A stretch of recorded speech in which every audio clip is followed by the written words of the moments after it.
Hello everyone, and welcome to episode 17 of Dratnos' Minecraft Technic Pack Let's Play, where we learn to count. So check this out, this is my new garden, because I got some bone meal from killing some skeletons. And so I used it on the ground, and I made this garden. But that's not the only thing I've used the bone meal on. I've also used the bone meal to add some more members to DJ Mushroom's crew. So this is DJ Mushroom number 2. And that's DJ Mushroom number 3. And that's DJ Mushroom number 8. He's a bit bad at counting. That's why I thought we'd have this episode dedicated to counting, so that you can not be like DJ Mushroom number 8, and you can make sure that you know the correct order of numbers. Because I'm fairly sure that 3 comes before 4, and not before 8. But that might be Western culture only or something. Maybe like in France, because this is in a millionaire village, and millionaire is a French mod, so maybe in France, 8 comes after 3. That's a distinct possibility. Right, so here is our diamond machine, again. I believe I've used that phrase in the past 3 episodes, which is, pretty good. Consistency, it's a good thing. And we've got a lot of diamonds produced in here. And I've made a few minor adjustments. First adjustment, I've been doing some testing to see the correct amount of coal, and I added another one down here, so only 1/5 now go up. Also, I've tested out a new type of pipe. It's called a distribution pipe. And the way a distribution pipe works is that every time something goes through a distribution pipe, it switches which exit. So it's kind of like an iron pipe, except it switches each time. So like this one is going to come out the front end, and then the next one will come out this end here. You see that it changes which one is shaded? So this is a way that you can make it automatic, or consistently do 1/5 in each direction. Or 1/n in each direction, where n is the total number of valid exits. And it won't ever send things back into a wooden pipe. So that's pretty useful. Here, now I've guaranteed that 1/5 will go up into this, and 4/5 will go further into the system. That's added in Zeldo's additional pipes, I believe. Or one of the additional pipe mods. I tried using it here, and sometimes it'll send it back up. So to correct that, I've added an iron pipe here. So the way it works is that it'll come down here, and then 1/3 of the time it'll go this way, 1/3 of the time it'll go this way, 1/3 of the time it'll go back up, but then every time it goes back up, it'll go right back down. So this will keep the workload even on both sides here, which I figured might be useful if output is ever increased to this kind of system. Furthermore, I've even with 1/5, it's still got a bit more coal than it needs. So after every about 30 minutes or so, it generates maybe an extra full stack of coal. So it's not that inefficient, but ideally, I don't know, I'm sure that there's some kind of ratio where maybe if I had like 3 machines powered by 1/4 of their output or something like that. I don't know. I'm sure there's a way to do this where there's not that much energy loss. I'm also sure that there's a way that I can just have it test to see if this is full. I know that there's some people have been saying something about that, but I haven't gotten any clear information on how to do that. As I said, I've never actually played this mod before, so I'm kind of exploring and figuring out what stuff can do as you are. And if you happen to know a better way to design this, please let me know, because I'll approve your video response if you want to send a video response, and then I'll have a look at it. I've implemented, I think, 2 out of the 3 video responses I've got. And only not the 3rd one, because it required some high-end stuff. Anyways, what are we doing today? Well, I realized that in episode 15, I kind of messed up my explanation of why this works, so I figured I'd go ahead and do it again. So each of these solar panels, every tick, and there are 20 ticks in a second, so every tick, each one of these generates 1 unit of electrical power and sends it along this wire in a packet. And every 1 wire, 0.2 electrical units per packet are lost. But it's always rounded up to the nearest integer. So you can go 5 without actually losing any power when it gets to the end result. So the way it works here is that 5 packets are put out here at 1 electrical unit, and then 5 packets here are at 0.8 electrical units, but when they go in here, it gets rounded up to 5 packets of 1 each. Then, they get exported here and right into the machines, and both machines then can therefore get that energy. That is, I believe, the correct way to explain this. I'm not sure how much sense it will make to you, but that's basically the way it works. So, if you had this setup and you have the wire go more than 5, which I had to get it here in the first place, then each of those packets will get down to 0 electrical units, which then will not have any energy, and that's why that didn't work before. Also, these machines can be powered from any of the sides, so the whole thing with the bottom or the side, that didn't matter. That was all wrong. Also, the wrench to move the bat box, the way it works is that if you use the wrench on the non-output side, then it will spin, it'll make that the output side, and if you use the wrench on the output side, it breaks the block.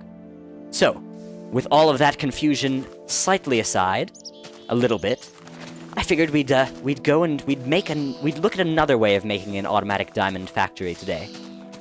And the way that I decided to next do that was a glowstone aggregator farm.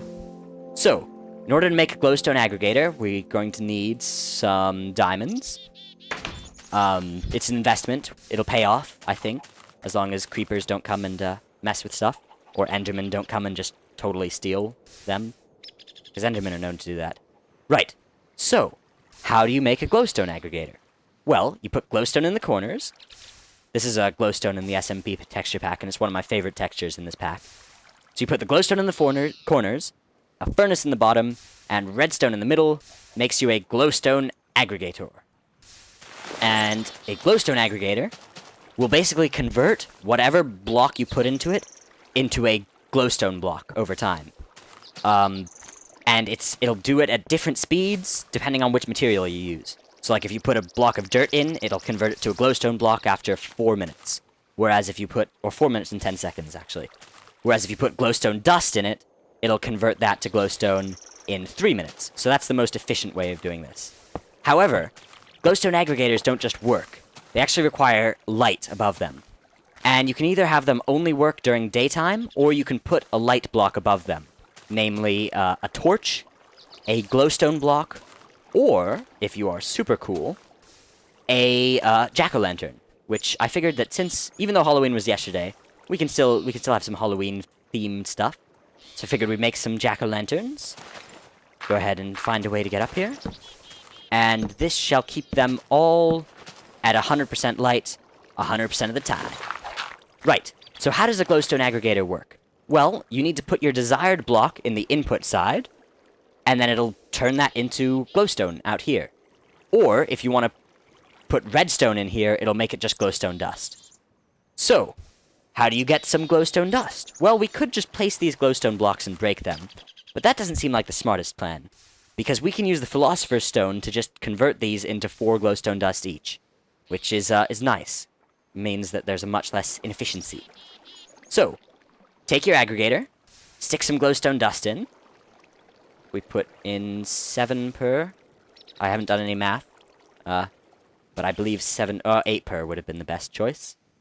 Derp, of course, because we had 8 glowstone blocks and you make 4 each.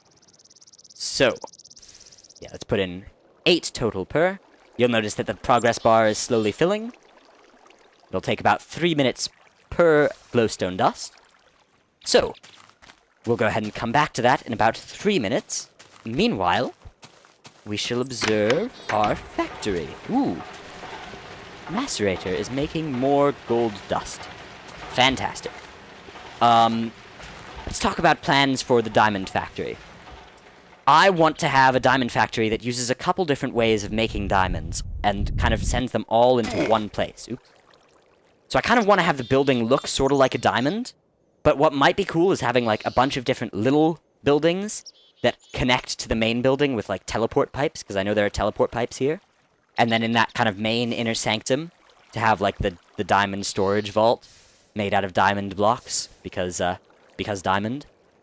And then maybe even like a dark matter research lab that's hidden underground, because I know that there's dark matter in equivalent exchange. It's kind of like the step up from diamond, and it's what you make all the super duper cool stuff with. So, I've been doing some preliminary designs on that. I know there are 4 different ways that are quite easy I know of to make diamonds. There's this cobblestone generator method.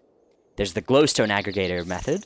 There's a similar method with what's called obsidian aggregators, which are like glowstone aggregators, except with obsidian. And there's a final method I know of, where if you take sugarcane, you can also convert it up into diamond. So we could have another sugarcane farm into diamond factory. So it'd be kind of cool if those were like the 4 tips of the diamond, and then like in the center there was the main diamond processing area. That would be kind of cool. I think that would be maybe the best option. So we might build that up over here, because this is some nice land, and this already kind of looks like a diamond here. Yeah, you see that? I see that. I think that would be kind of cool. And then we could build a bridge over this. Yes, and there's some salt there. We can make some lemonade. Let's make some lemonade. Ha! Oops. Right, there's some salt. So, let us make some lemonade, because it's a warm day, and lemonade is tasty.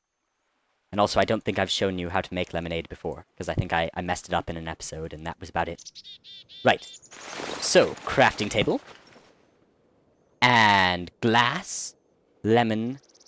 Salt. Lemon, salt. Huh. This is maybe that's orange juice. Maybe lemonade is just 2 lemons. Man, I always mess that up. Okay, well that's dumb. Lemonade is dumb.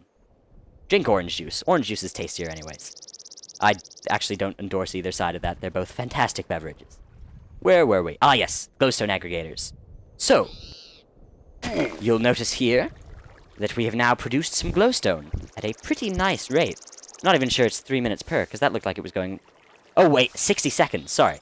1 minute per. I apologize for my earlier mishap. So you'll notice we've already made back our 8 original glowstone, which is pretty good.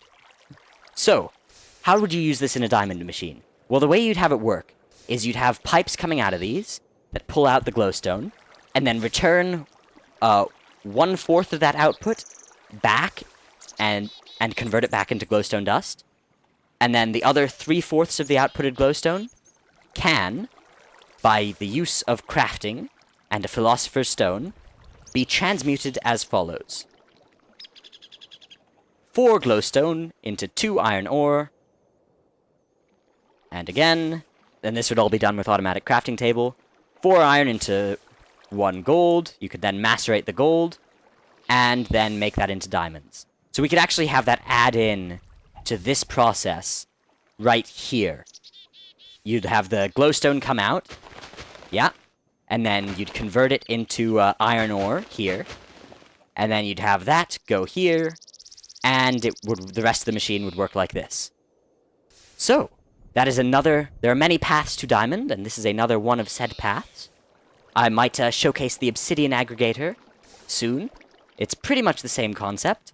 Yeah, I won't go into it now, because then that's a whole episode that I can explain it in. Right, let's see. Victory chest. Still only 9. But there should be another one on the way. Shouldn't there? Should be some... Maybe not. Okay. Let's see. What else have I failed to explain? Oh, we haven't looked at the village in quite a while. And actually, I know that the village is having a few issues. Because I've been giving them their blocks, and you'll notice they've been doing tons of upgrading. Look at all this stuff. But I think they've actually run out of space. So I might have to go and change something in the config file, because it says here for their next project that there's not enough space, even though I've given them all the blocks they need. So if anybody knows exactly what I need to do to fix that, if I need to actually, like, go and level out this river here so that they have space to expand to it, let me know, so that this village can keep expanding. Otherwise, I think they'll just keep updating all of their current buildings, which would also be fine. Because you'll notice now, like, everything is made out of stone, and there are, like, 8 more buildings than there used to be. Remember that for every subscriber, if you subscribe, we give them 10 blocks. Also, their temple has been updated now. I'm not entirely sure what this is supposed to be, but I think it's supposed to be an altar. And there's water here, because water. And stone bricks. Or stone half slabs. Anyways. So, this has been another delightful episode of Dratnos' Minecraft Technic Pack Let's Play. Tomorrow's episode, maybe we'll look at glowstone aggregators. Maybe we'll actually design a machine around both obsidian and glowstone aggregators. Oops, I believe I just said glowstone aggregators when I meant obsidian aggregators. And from all of us here at DJ Mushroom Studios, Thank you for watching. Goodbye.